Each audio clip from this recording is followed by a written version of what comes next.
This is about a teaspoon of oil. To this I'll add cumin powder, salt, chana masala.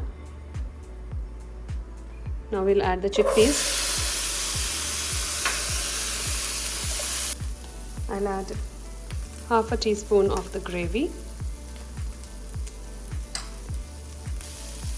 Just a tablespoon or two of water. The chana masala is ready. Now let's get started with our pizza. Here is the makhani paste, which I will apply thin layer to the base. This looks good. Now we will top it up with spinach leaves. We'll just add a thin layer of cheese. Now we'll add the chickpeas. And now I will add jalapenos. And now we are ready to bake it.